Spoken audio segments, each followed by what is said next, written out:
Gabon guztiei, hemen gaude berriz beste asteburu batean, non eta Radio Vitorian Eusko Ikaskuntzaren mahai ingurutan.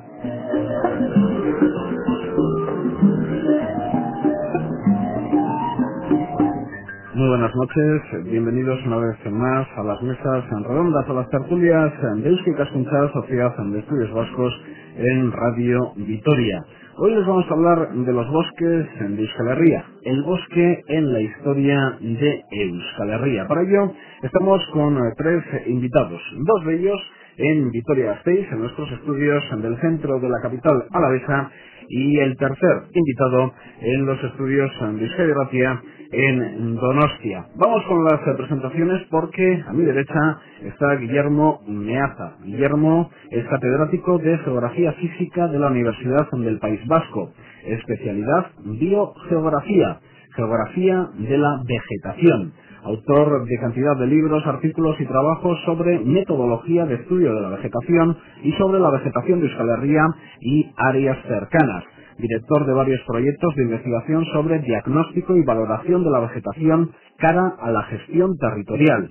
Último proyecto, Biogeografía Cultural, pasado, presente y futuro de los usos y manejos de los sistemas forestales del País Vasco y áreas cercanas. Organizador y director de máster, cursos, congresos y reuniones científicas sobre las temáticas antedichas. Guillermo Gabón, muy buenas noches. Buenas noches. Bueno, muchos datos los que hemos aportado respecto a tu currículum. Decíamos, director de varios proyectos de investigación sobre diagnóstico y valoración de la vegetación cara a la gestión territorial. ¿Qué es esto? Sí, pues es simplemente, digamos, que considerar la vegetación no desde un punto de vista científico, en el estudio de lo que son los bosques, sus componentes, etcétera, sino desde el punto de vista de recurso, de patrimonio. ¿Sí? Que tenemos un patrimonio natural y también cultural, que esto es muy importante. Por ejemplo, Izquiz. Izquiz, efectivamente, pues sería un rebollar, un robledal especial, un rebollar que no solamente es interesante por su propia naturaleza, desde el punto de vista natural, sino también desde el punto de vista, como decía ahí, cultural, es decir, del manejo humano pretérito y actual y las directrices, un poco, digamos, o un poco el futuro que puede tener este bosque dentro de ese contexto ya de parque natural, ¿no? De Izquiz.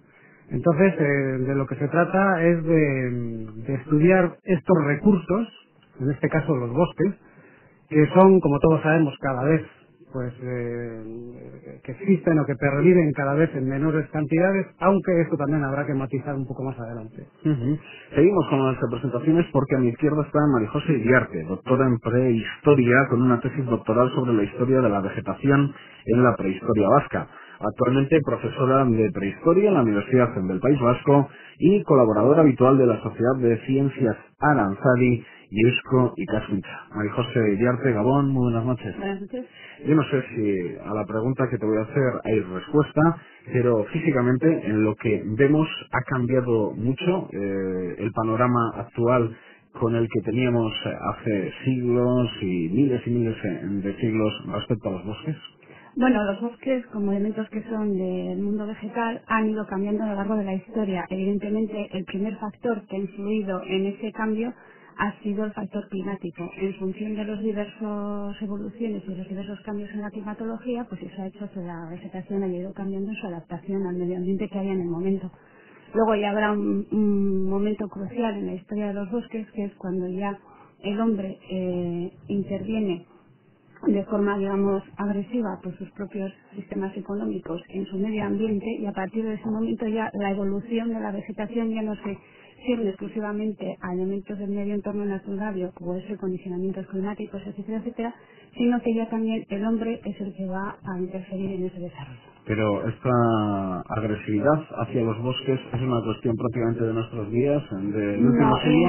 No, esta agresividad, entre comillas, o esta interferencia o acción antrópica sobre el medio ambiente acontece a raíz del principal cambio económico que hace el hombre, que es el paso de la economía que llevaba de predación y de recolección de tanto de seres vivos, animales o vegetales para comer, como cuando entra ya en esa economía de producción, es decir, que él ya produce, ya tiene una ganadería y tiene una agricultura. Entonces es a partir del Neolítico, estamos hablando pues en torno a los 6.000 años antes del presente, unos 4.000 años antes de Cristo, cuando ya el hombre empieza, por sus necesidades de que necesita ya pues campos para el ganado, campos para el cultivo, pues ya empieza a talar árboles para poder eso. Y además de esa afección, pues se deriva toda una serie de condicionantes, que es algo que ha llegado hoy en día a nuestra disposición actual de bosques.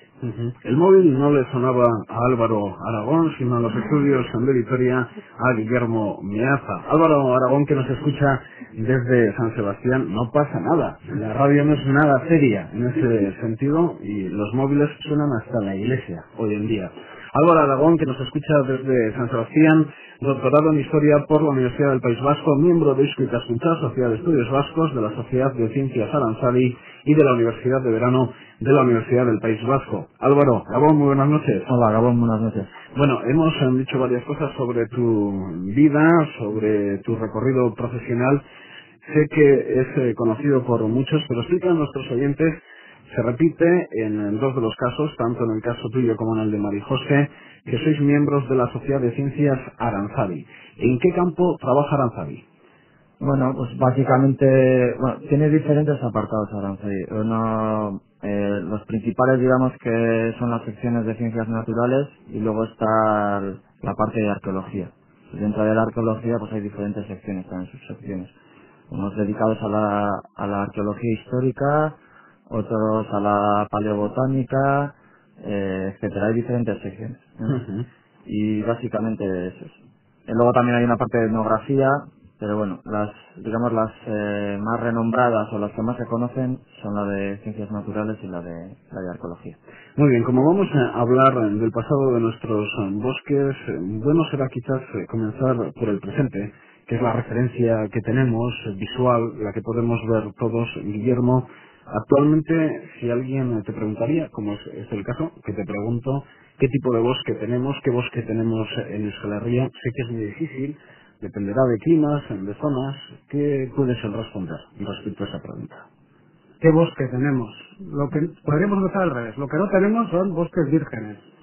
Por si alguien pensara que todavía nos queda algunos remanentes en algún sitio. Hombre, en Euskal Herria se habla más de lo que realmente es, de que hay algunos enclaves en el Pirineo Navarro, por ejemplo en Irati, el Monte de la Cuestión, o la Aztaparreta en el Rincón de Belagua, hayedos abetales supuestamente vírgenes, pero siempre esas cosas hay que matizarlas. Pero ¿qué se entiende por virgen?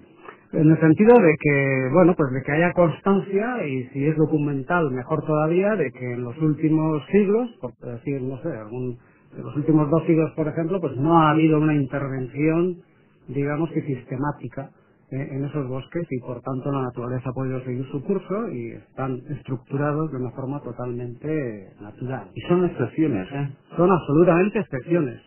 Quizá esos 2 ejemplos que acabo de decir serían los únicos que se podrían considerar como tales. Pero los dos están en el Pirineo. Los bosques que vemos en las estribaciones del Gorbea no se pueden considerar vírgenes. No se pueden considerar vírgenes en ese sentido de intocados.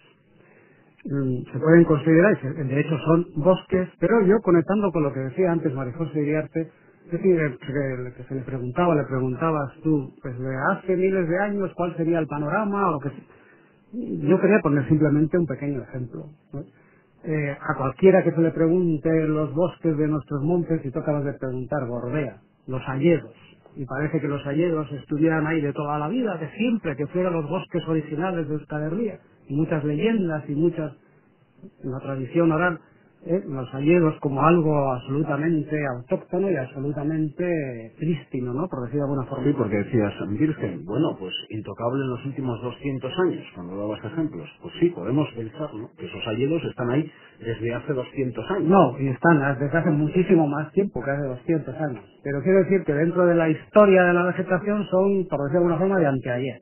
Los hayedos como tales, Marijose puede decirlo mucho mejor que yo, según los datos últimos que vamos recogiendo, pues aquí una cosa es el haya, estamos hablando de hayedos, los hayedos como masas forestales que los vemos en Gorbea, en Aizgorri, en Aralar, etcétera, en el Pirineo, pues llevan muy pocos miles de años estructurados como tales. O sea, que parece mentira. La pregunta sería, ¿qué había antes? Esa sería la cuestión. Eso María se puede responder mucho mejor que yo. ¿Y qué había antes? Bueno, pues todo, como os he dicho, fundamentalmente, cuanto más atrás nos vamos en el tiempo, el paisaje vegetal y el paisaje arbóreo está condicionado por las condiciones climáticas. Un elemento muy importante de este condicionamiento climático fue el desarrollo de los sucesivos periodos glaciares con esas fases que había de cierta mejoría climática que se llaman interglaciares. El último glaciar, que sería el que corresponde al Pleistoceno superior, que sería el glaciar Bill, es el que al nivel de prehistoria y sobre todo en nuestro territorio más, no incidencia, sino más se suele estudiar en el sentido porque es el que corresponde fundamentalmente con la ocupación del territorio. ¿Pero hace cuántos años? Entonces estamos hablando pues de la glaciación de Bill se desarrolló pues entre aproximadamente en torno al 100.000 a unos 10.000 años antes de nosotros. Qué poca cosa somos. Nada, eso no es nada. En la historia geológica eso es hace unas horas. Muy poco no tiempo. Es nada, y a lo largo, entonces, claro, las condiciones climáticas que había a lo largo de esos periodos totalmente desfavorecidos en los que el clima era muchísimo más frío que lo que conocemos ahora, las especies animales eran totalmente distintos. Por ejemplo, en el cercano yacimiento que está en Arrasate de la Becocova, ha sido un asentamiento humano en el que se han detectado en una relativa corta secuencia de tiempo, que se puede ir desde un 34.000 antes del presente hasta un 26.000 más o menos, pues en un primer momento los periodos de ocupación que tuvo la cueva fueron esporádicos, es decir, que el hombre no estaba viviendo constantemente en la cueva, sino que hacía visitas esporádicas a esa cueva y dejó algunos de sus restos. Junto con esos restos, pues se han estudiado también los elementos de la vegetación que había en aquella época. Entonces se ha sabido que en torno de un 34.000 la vegetación que había era pues de bonanza climática y tenía especies pues parecidas a las que tenemos en la actualidad, porque había castaños y había robles. Pero muy poquito tiempo después, ya cerca del 30.000, las condiciones cambian considerablemente, viene el frío y entonces ya nos encontramos con que la cueva no es ocupada por el hombre, sino que simplemente es ocupada por las hienas. Y esas hienas llevaban allí sus animales, los restos de los animales que comían. Entonces los animales también ya han cambiado, ya están apareciendo mamut, rinoceronte lanudo, elementos que están totalmente hoy desaparecidos de nuestro entorno y que se nos hace impensable. Imaginarte hoy en día Mondragón pateado por los mamuts y los rinocerontes lanudos.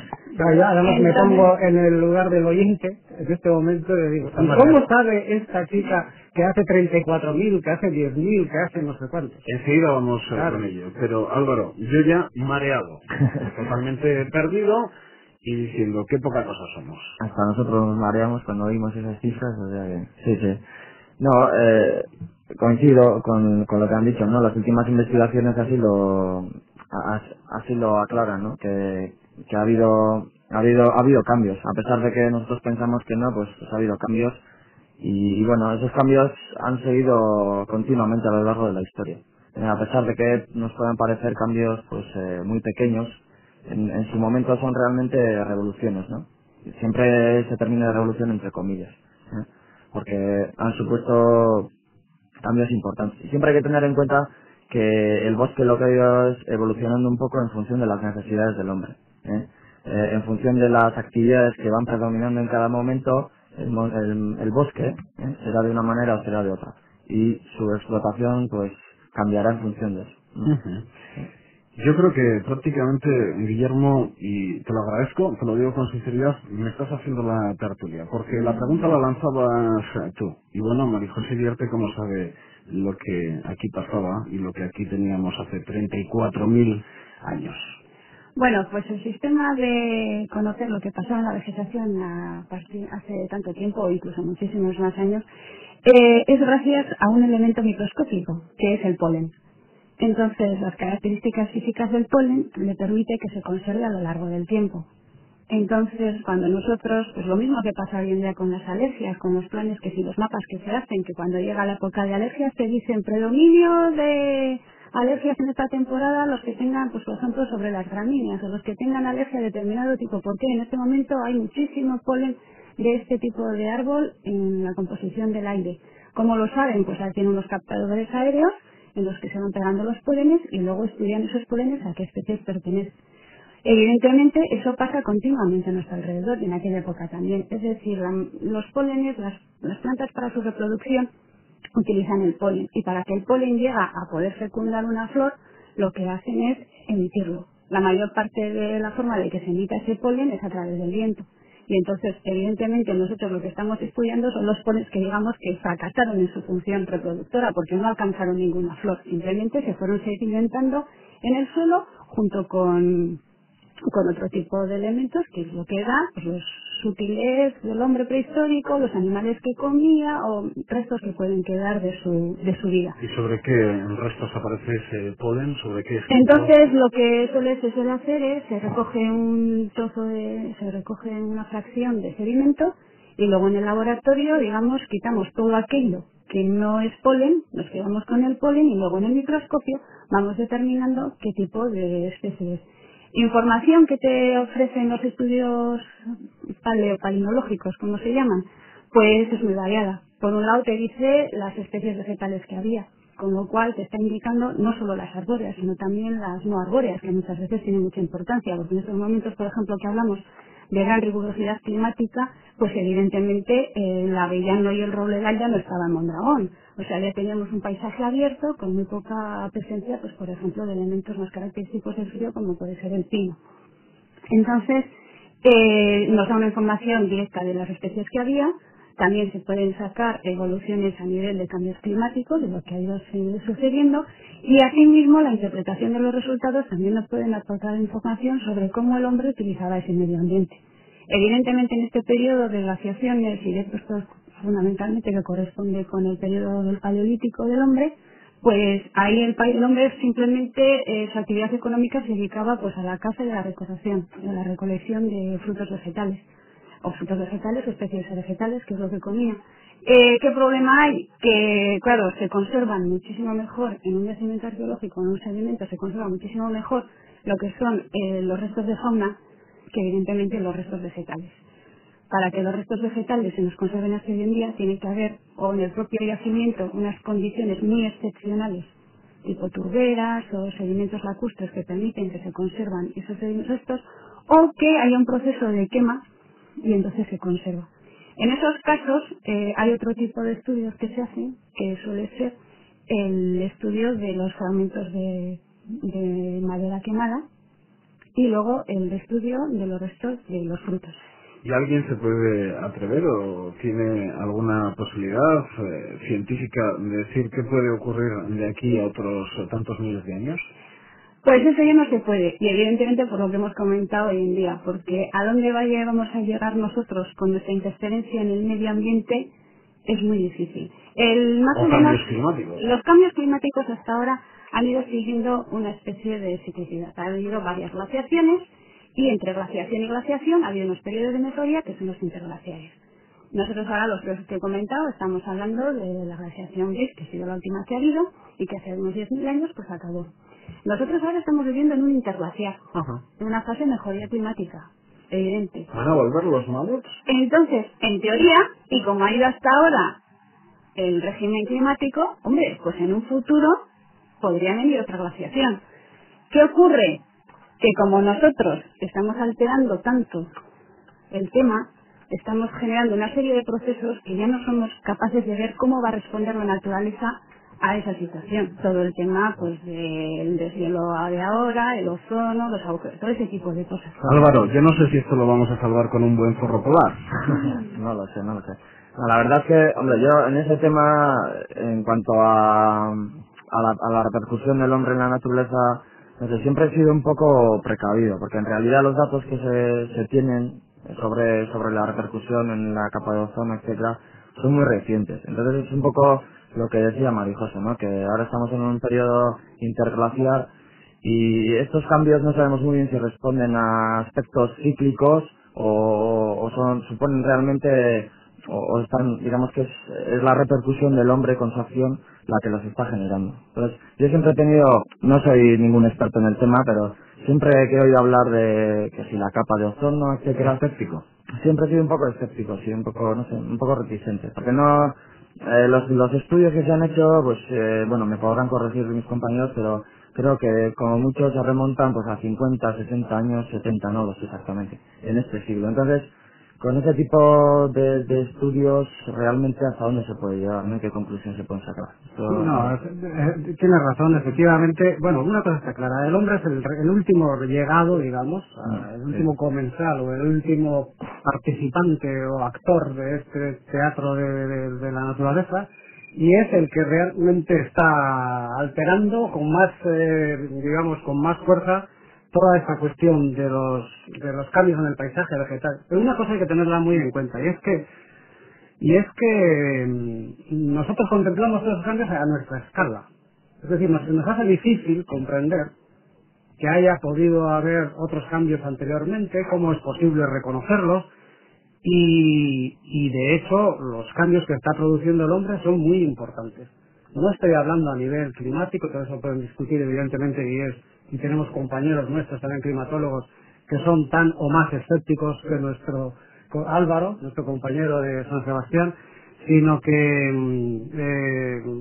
no sé, o sea, los cambios a nivel de paisaje vegetal, esos sí que son muy importantes. Yo le pongo a mi bisabuelo en la salida norte de Vitoria-Gasteiz en Gamarra, y vamos andando hasta Ojain, y bueno, se quedaría ojo plático de lo que él conoció a lo que actualmente es. Bueno, por eso digo que los cambios y a la escala más cercana, a una escala más próxima, pues son mucho más evidentes, ¿no?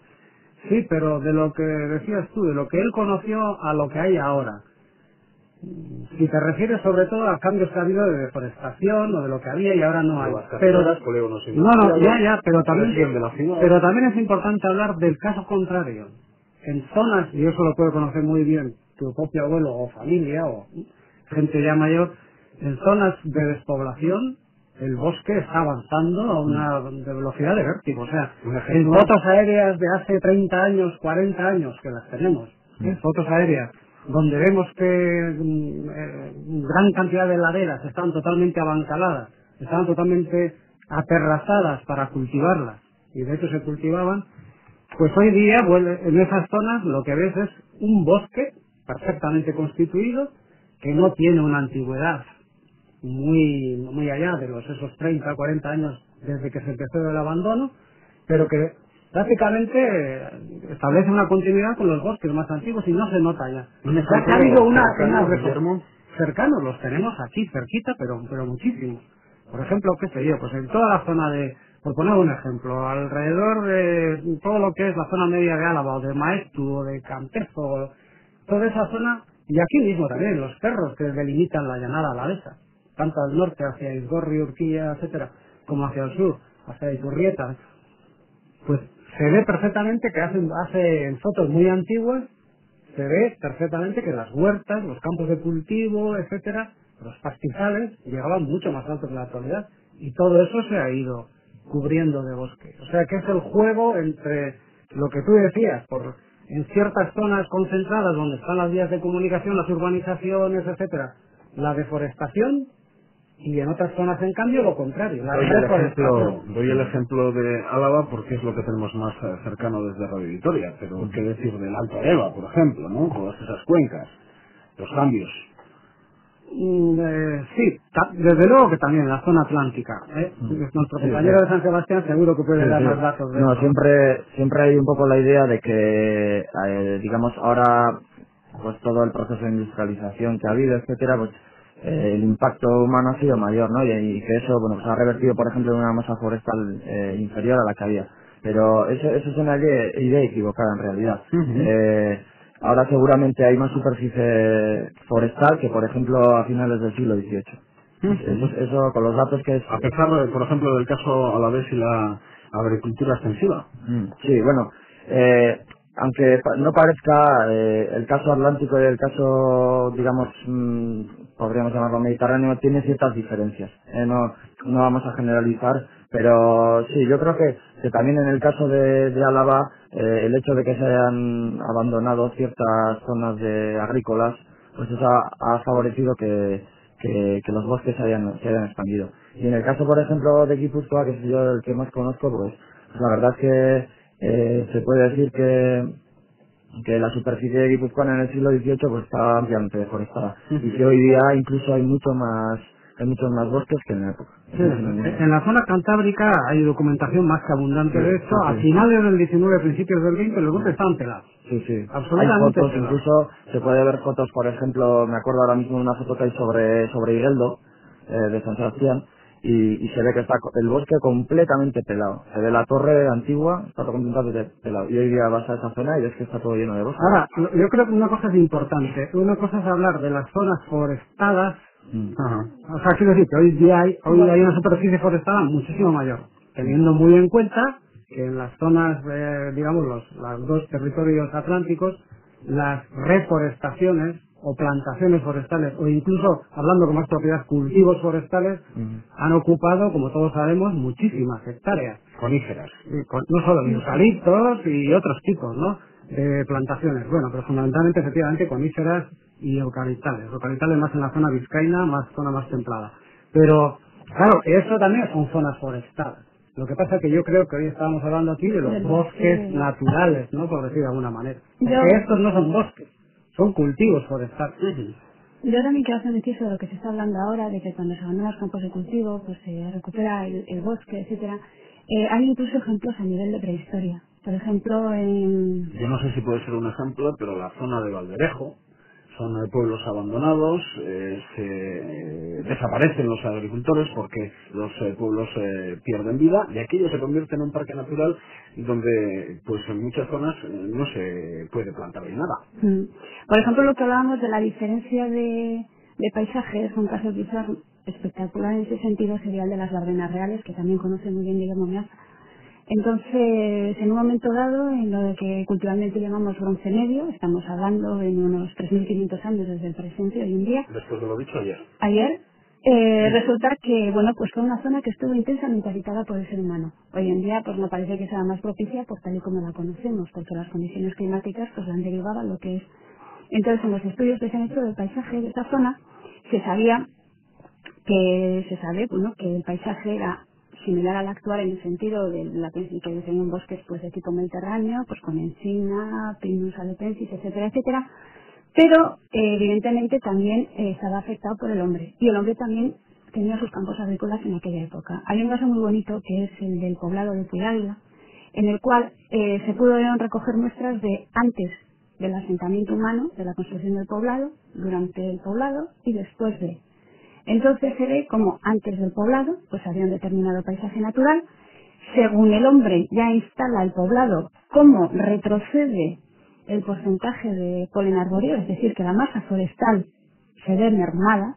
Evidentemente hay que tener en cuenta que la vida de un poblado en el campo necesita mucha materia prima vegetal y mucha madera, no solamente lo que puedan utilizar porque necesitarán campos abiertos para la agricultura, por la ganadería, sino también pues porque necesitas madera para las casas, las hogueras, o sea, son infinidad la necesidad que se necesitan materias vegetales. Y luego, durante el poblado, eso se reduce, aparecen especies asociadas a la vida del hombre, como pueden ser pues especies como herbáceos, como el plantago y demás, que te están indicando pues que el suelo ya tiene pues un grado de nitrificación mayor, etcétera, etcétera. Y también aparecen cultivos, evidentemente, como granos de polen de cereal, con lo cual tenían una agricultura. Luego, posteriormente, ese poblado es abandonado por las circunstancias X que por hoy desconocemos, y es curioso cómo se ve cómo otra vez el porcentaje de polen arbóreo, es decir, el bosque, se incrementa. Pero esta vez no tiene los mismos componentes. No es ese bosque mediterráneo, de encinas, etcétera, etcétera, sino que en este momento quien ocupa ese espacio que habían dejado libres los campos de cultivo es el pino. Claro, es pino de la zona, no son pinos replantados como podemos tener hoy en día, que son cultivos arborícolas, sino que simplemente, ¿por qué el pino y no las especies que había antes si no había cambiado el paisaje? Lo que ocurre que en este caso el pino suele ser de especie colonizadora. Es una especie, digamos, que cuando en un primer momento se encuentran con espacios abiertos, pues entonces ellos ocupan esos espacios. Una vez ya que el hombre había dejado esos que ya no necesitaba cultivar esos campos y los había abandonado. Que es lo que se llaman especies colonizadoras. También suele hacer papel el abedul. En todo caso, lo de la bardena es un ejemplo emblemático y muy bonito porque, bueno, hoy día cualquiera que vaya por allí, sobre todo la bardena blanca, aquello que parece pues una estepa y casi un desierto, pues eso es exagerar también, pero bueno, está totalmente deforestado, etcétera. Hay crónicas, hay documentación medieval, etcétera, que indican que el bandolerismo era muy importante ahí y los bandoleros, una vez hechas sus fechorías, se refugiaban en el bosque de la bardena. Se echarse a la bardena era como decir hoy día, echarse al monte, refugiarse en esas zonas forestales. Hombre, no vamos a pensar en bosques enormes de altura, no sé qué, sino bosque mediterráneo más bajito, como decía Marijose, y con gran predominio del pinar también. Pero que los cambios son verdaderamente espectaculares, ¿no? Bueno, pues te voy a hacer un planteamiento, Álvaro, a ver por dónde sales. Mensajes pesimistas que solemos escuchar. Cuidemos nuestros bosques, que cuidemos nuestro medio ambiente, porque si no vamos a llevar el planeta a la destrucción, a nuestra propia destrucción, que vamos a dejar para nuestros nietos, para nuestros hijos. Ese tipo de cuestiones, yo no sé si se me rompen con ese planteamiento que me decías sobre el siglo XVIII, la cantidad de bosque que teníamos entonces y la que tenemos ahora. Sí, pues no sé, la verdad es que, hombre, tampoco somos futuristas, ¿no? Y no sabemos muy bien lo que va a ocurrir. Pero, no sé, yo tengo un poco la visión de que, y eso no está para decir que bueno, que hay ciertas cosas que se están haciendo que seguramente no se deberían hacer porque el impacto puede ser muy fuerte. Pero yo creo que muchas veces la tierra o la naturaleza mismo sabe un poco amoldarse, ¿no? Va variando y no sé, yo pienso que a veces está un poco por encima de lo que es el propio hombre. A veces nos pensamos que somos demasiado importantes en todo lo que respecta a la tierra y tal vez no lo seamos, no lo sé. Supongo que los compañeros no sé lo que pensaban. Pues tal vez seamos una anécdota. Exactamente. Seamos una anécdota. Nosotros somos una... Hombre, no vamos a llegar al extremo, tampoco vamos a ser feministas. Había un autor, me parece que era brasileño, que la primera frase de un libro muy famoso que escribió, el título del propio libro era la antroposfera, cáncer de la biosfera. O sea, la antroposfera, el hombre, sería el cáncer, la capa, el tumor cancerígeno de lo que es la biosfera, de lo que son los bosques, de lo que son los... por la referencia que tienes de Amazonas. Sí, pues precisamente él era, creo que no estoy equivocado, era un brasileño, ¿no? Y en fin, lo del Amazonas, lo del Amazonas evidentemente es un desastre pensado desde estos términos, ¿no? El hecho de que, no sé cuánto se calcula, pero cada día desaparecen, pues no sé cuántos... Se habla del pulmón del planeta. El pulmón del planeta. De eso también hay especialistas que, claro, el bosque se dice, los bosques liberan oxígeno, ¿eh? Al ejercer su función clorofílica, la fotosíntesis liberan oxígeno, que también consumen oxígeno de noche, o sea, respiran, etcétera. Pero que hay especialistas que eso también lo pueden rebatir, pero vamos, lo que está muy claro es que los bosques sí cumplen una función muy importante, y no solo desde el punto de vista que tú sugerías o apuntabas, sino también desde el punto de vista, hoy día se está trabajando mucho en ello, del confort climático, en el sentido de que, por ejemplo, en muchas ciudades europeas o americanas pioneras, pues que están o han estado hasta ahora absolutamente en zonas despejadas, desnudas, de vegetación, pues están en todo lo que son los cinturones de alrededor de las ciudades, se están plantando bosques, anillos verdes, etcétera, pero con bosques, porque no significan simplemente que den el oxígeno, también actúan de cortavientos, también actúan de zonas de expansión, de picnic, o como se quiera llamar, e incluso para aprovechamiento maderero. También en España hay zonas muy interesantes a este respecto, ¿no? Pero vamos, o sea, de lo que se trata es lo que comentaba antes nuestro compañero de San Sebastián, el hecho de que nosotros, o sea, lo centramos todo y hacemos todo desde nuestro punto de vista como si nosotros estamos siendo protagonistas, estamos cambiando muchas cosas, pero tampoco hay que ir, digamos, a los efectos absolutamente negativos. Hay ejemplos de actuaciones positivas también muy interesantes, de saber amoldarse desde antiguo hasta hoy y de saber tratar el bosque y manejar el bosque sin que ello significara una perturbación. Ahí tenemos los ejemplos de los hayedos de Urbás, etcétera, de los turnos, de los aclareos sucesivos, etcétera. O las plantaciones, hablamos ahora plantaciones con un sentido peyorativo, plantaciones forestales, cultivos forestales. Hay plantaciones, por ejemplo, de castañeras, de castañares, que eran una maravilla. La pena es que se los cargó la enfermedad cristogámica de la tinta, ¿no? Pero en Guipúzcoa, en Vizcaya, todo el mundo conocía a los castañares. ¿Cuántas hambrunas habrán solucionado a los castañares? Incluso las bellotas. Las bellotas, todos, ¿no? Y esas actuaciones todavía se siguen haciendo. Y lo de la ardilla, María José, la ardilla suelo, lo de la ardilla que pasaba la península, la verdad, me parece que tenía que hacer muchos vericuetos o rodear muchos bosques, porque el tema, como hemos comentado, de la sección del hombre sobre el medio ambiente es desde el principio, desde la instalación, desde la economía de producción, y sobre todo, si en algún lado eso sobre todo se dio con anterioridad, fue todo el tema de la cuenca mediterránea. Entonces, bueno, por un lado también, en ese tipo de vertientes mediterráneas, de toda la cuenca, me estoy refiriendo pues Medio Oriente, tal, siempre salían en los estudios que se hacían de polen, pues paisajes muy deforestados desde el principio, que evidentemente se veían que habían sido obra del hombre por causa del hombre y de sus actividades económicas, pero luego, desde muy antiguo, que estamos hablando, pues eso, desde los 6.000, 7.000, hasta nuestros días, eso se mantenía en que se reflejaba en que el paisaje se mantenía muy claro, no había muy recuperación arbórea en muchas veces. Entonces se decía, bueno, es que esto se debe a que la presión antrópica o la presión del hombre sobre el medio entorno pues es muy constante. Aunque, por ejemplo, en esas zonas lo que últimamente también se está pensando es que no tuvo solo, sino que ¿qué ocurre? Que son zonas en las que por condiciones de climatología, etcétera, etcétera, y medioambientales, el suelo también, en el momento en que tú quitas un bosque, lo dejas más desprotegido. Entonces puede haber elementos posteriores de tipo climático, lluvias, etcétera, etcétera, que te pueden producir un tipo de erosión del suelo que luego hace que ese suelo no esté lo suficientemente apto como para volver a sustentar encima de él un bosque maduro, porque claro, necesita un tipo de características. En una vertiente atlántica como la nuestra, las generaciones de capas de humus, etcétera, etcétera, lo protegen más. Si alguien dice, porque lo he escuchado, antes aquí llovía mucho más, pero es que teníamos muchos más árboles, ¿tiene parte de realidad? No que lloviera más. Por ejemplo, en el caso de las Bardenas, hoy en día yo no creo que lloviera mucho más que, por ejemplo, que cuando llovía cuando se hizo en la edad del Bronce Medio.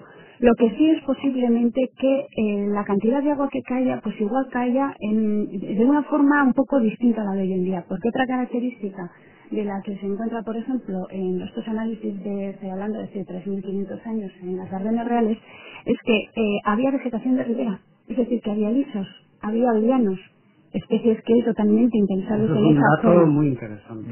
Y en los restos de fauna ha salido que había también lince, con lo cual son un tipo de animal que tiene un biotopo muy característico, no te va a vivir en un ambiente plenamente.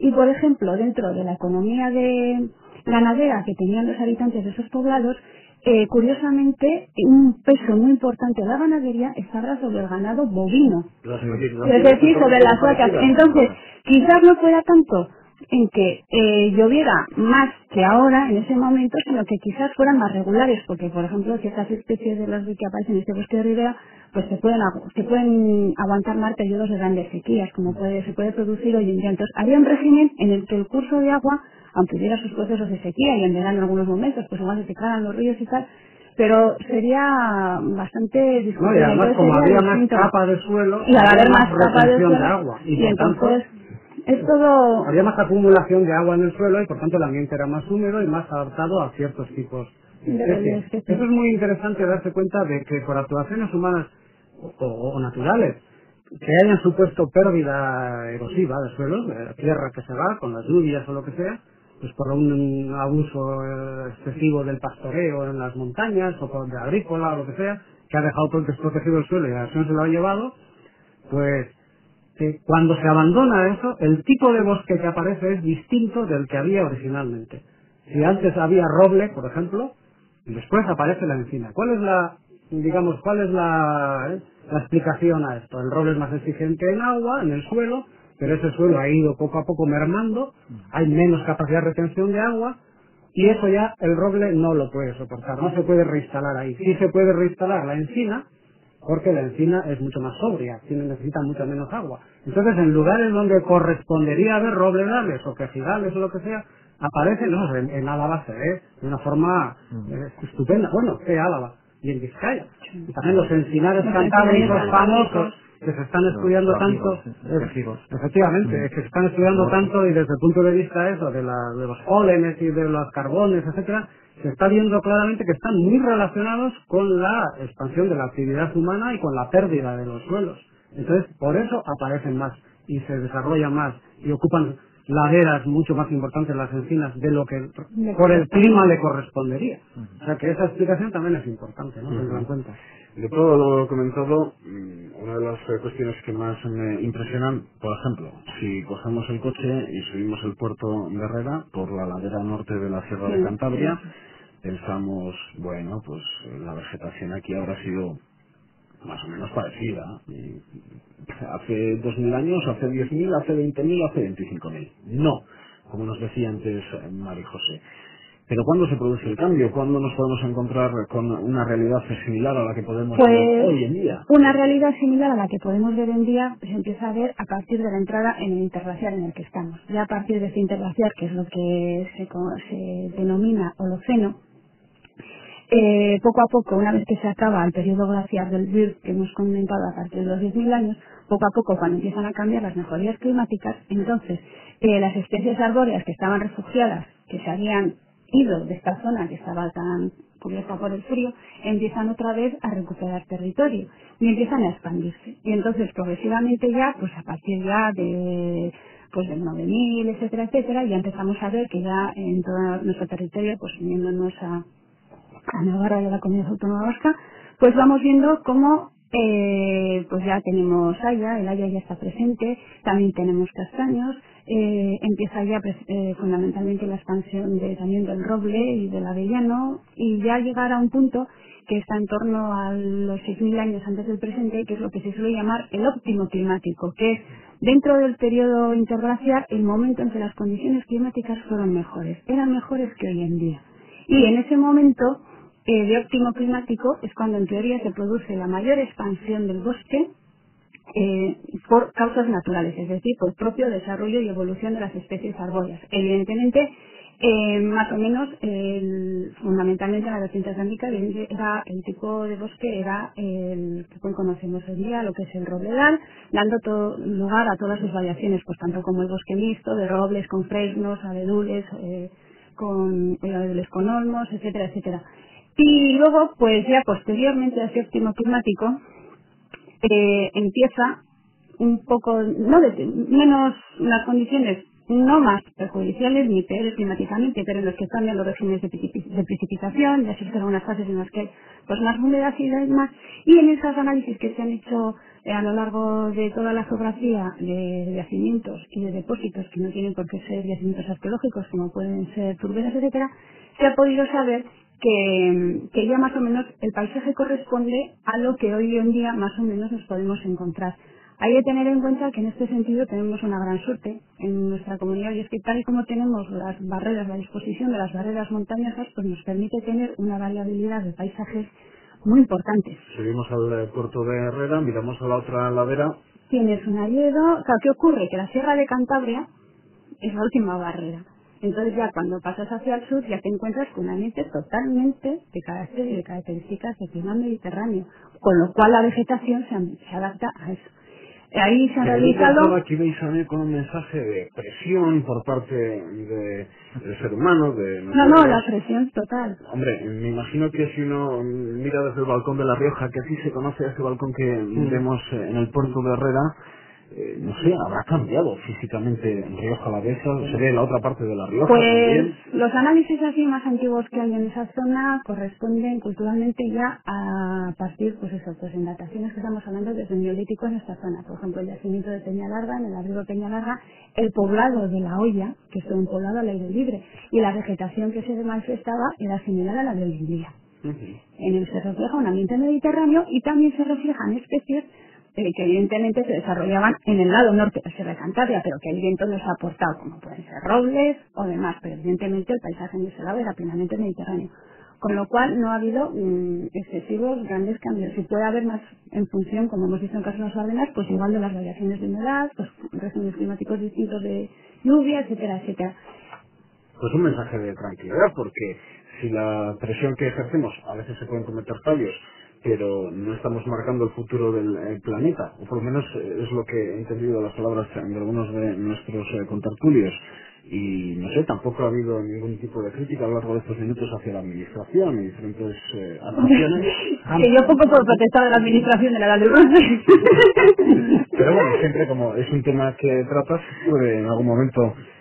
Tampoco nos hemos metido con ello, ¿no? Tampoco nos has preguntado sobre eso. O sea que no vamos a... Pues administración. No, yo antes de Y administración... te doy un ejemplo, Guillermo, de nuestro trabajo, el trabajo de periodistas. Recuerdo como eje social de la autopista A68. Necesitamos los alaveses una rebaja del peaje de la autopista que nos acerca a Bilbao, sí o no, se hace un tercer carril en Altuve. La respuesta de la administración: no se va a hacer un tercer carril en Altuve para proteger esa zona de bosque de Altuve. Preferimos gastar el dinero en peaje social y en dar unas pesetitas a los ciudadanos alaveses y que no paguen tanto la autopista y que sigan utilizando la autopista. Bueno, yo creo que sobre eso estamos hablando de bosque, nos estamos metiendo con cosas que pueden rozar también la demagogia, con perdón. Pero... ¿Demagogia por qué? Sí, no lo sé. Yo el otro día bajaba con unos profesores, una tesis doctoral, unos profesores de fuera, bajábamos por Altuve y es que estaban maravillados en todo aquello, y efectivamente preservar eso es importante. Pero que la razón fundamental, o sea, el argumento que utilicen para no hacer el tercer carril sea ese, pues en otros casos la realidad desmiente un poco ese argumento. Álvaro. No, yo creo que es más un problema, más que hablar de administraciones, que bueno, eso sería para otro debate, pero yo creo que es más un problema de concienciación de la gente, ¿no? Muchas veces cuando planteamos estos temas no nos damos cuenta de que estamos siendo en realidad un poco egoístas, ¿no? O sea, siempre lo hacemos todo desde el punto de vista de nosotros mismos. Exacto. Siempre decimos, bueno, con esto que estamos haciendo, esto que estamos haciendo lo hacemos para preservar el planeta, pero ¿para qué preservamos el planeta? Por nosotros mismos. O sea, no nos damos cuenta que eso mismo es un acervo cultural y natural que tenemos ahí y que estaba ahí antes de que llegásemos nosotros y que no tenemos por qué acabar con ello. O sea, no sé cómo decirte. Siempre hay que pensar un poco más en que, bueno, las cosas están ahí y hay que aprovecharlas.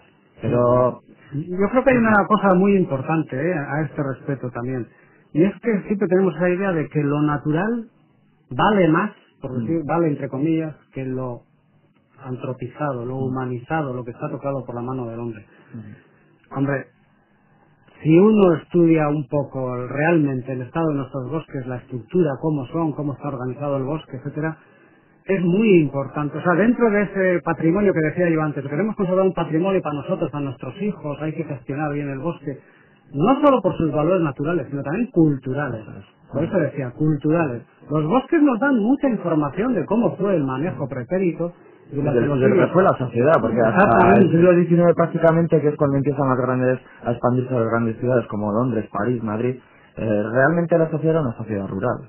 Vivía del bosque, o sea, todo se hacía en el bosque, para todo se necesitaba madera. El bosque es un reflejo de cada momento, de la situación social y hasta política, es decir, y cuando hay una guerra, pues igual hay que talar más para sacar más dinero, lo que sea, o cuando se construían, o para las ferrerías en su momento, para lo que sea. Pero eso ha marcado, dentro del propio bosque, ha marcado incluso cada árbol individualmente. Hay unas estructuras, los árboles de los hayedos que tenemos por aquí no se parecen demasiado a los árboles de los hayedos de Irati, los mejor conservados. Los de aquí crecen, digamos, casi a lo ancho, son gruesos, son un poco altos. Uno va a Irati y dice, pero ¿cómo? ¿Esta es la misma haya que yo conozco en mi monte? Incluso la gente piensa que son dos especies diferentes. Claro. Como por ejemplo hablamos del pago lizarra y pago mostra, que es el trasmocho, el haya también, el haya brava. Exactamente. Que son producto de dos utilizaciones diferentes. Pero además otro tipo de aspectos, ¿no? Microtopografía, es decir, igual miras el terreno, todo la topografía de la ladera, por ejemplo, ¿no? Que estaba toda llena de carboneras.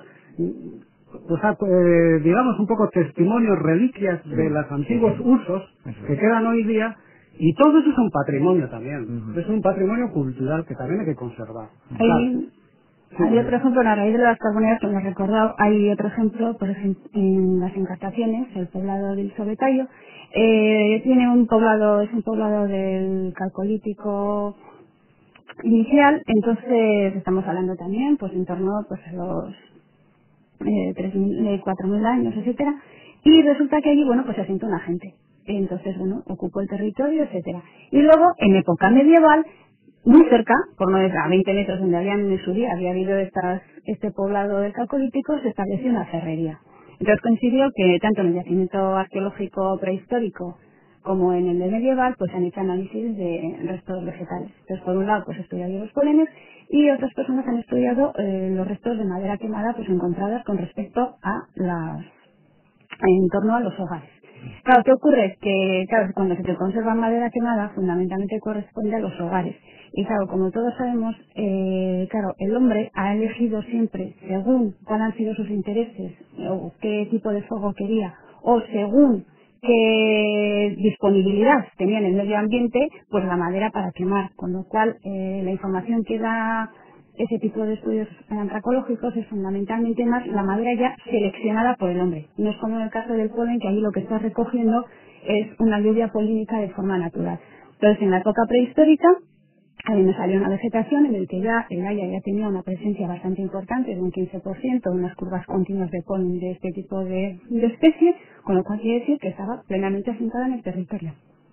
Y en el estudio de las hogueras, pues le salían a otros tipos de especies que yo también tenía recogida en el polo, pero bueno, ya una diversidad mayor, pues en función de los criterios que tuviera el hombre que habitó en ese poblado, de yo voy a hacer una hoguera, según como lo quieran, cojo esta especie o la otra. Pero luego estudiabas lo de época medieval, que era una ferrería, pues claro, evidentemente, ¿qué pasó? Que todos los restos de madera carbonizada correspondían a haya. Mientras que yo es en el momento el que tengo muy poco polen de haya con respecto al otro. Lógico, se talaba más, la emisión natural del polen es menor porque hay menos árboles de hayas alrededor, porque necesitaban el haya para la ferrería, y en cambio, ¿qué es lo que encuentran en los estudios antropológicos? Madera de haya. ¿Por qué? Porque es la madera que ellos habían elegido para hacer ese tipo de actividad económica. Casi mejor si seguimos con el gas natural, ¿no? Bueno, hombre, se puede compaginar todo. Ya, pero por si acaso. No se vaya a vender bien algo que tenga que ver con la cuestión. Lo que sí que, y tenemos un minuto, Guillermo, llego a la conclusión que la presión, y yo creo que los oyentes también habrán llegado muchos de ellos a esa conclusión, la presión hacia los bosques ha cambiado. Ahora es otro tipo de presión la que realizamos los seres humanos desde ese pequeñito papel que nos corresponde, que nosotros pensamos que somos el centro. Desde ese papel, la presión que hemos ejercido y que estamos ejerciendo hacia los bosques ha cambiado. Ha cambiado la presión sobre los bosques, pero como decía antes, dependiendo de dónde estemos, o sea, no es lo mismo, desde una perspectiva urbanita, de una perspectiva rural, o en zonas más pobladas y otras despobladas. Alemania o África. Y también está cambiando la percepción, lo cual es muy importante. La percepción, es decir, la imagen que se tiene sobre el bosque. De una imagen quizá más utilitarista, ahora igual idealizamos más el bosque como una cosa. Hacemos un árbol, reciclemos. Sí, y luego yo creo que una cosa, yo para terminar, por lo menos mi intervención, yo creo poner el acento en otra cosa interesante. Tenemos nada, es en lo que se llama la etnobotánica, son los usos del bosque y de sus frutos y de las medicinas que sacaban y todo. Sí. Y concretamente de cómo ciertos tipos de bosques están en regresión o estaban en progresión, o elementos del bosque, porque había unos árboles que eran considerados sagrados y otros demonizados y eran atacados, relacionados con prácticas como la brujería, etcétera. Es muy interesante, lo que pasa es que no nos da tiempo hablar ya de ello. Otro día. Álvaro, échale un vistazo al Cantábrico de nuestra parte, ¿eh? Vale, de acuerdo. Y muchas gracias por estar ahí en los estudios de San Sebastián, de Donostia. Gracias. Vale, agur, Aragón. Agur, Álvaro Aragón. Y María José, Guillermo, nosotros nos quedamos en la llenada de momento. Gracias a los dos y muchas gracias sobre todo a ustedes por estar ahí al otro lado. Badakizue, datorren asteburuan hemen egongo gara berriz. Eusko ikaskuntzaren maingurutan, non eta gurean, zuenien Radio Vitorian. Agur.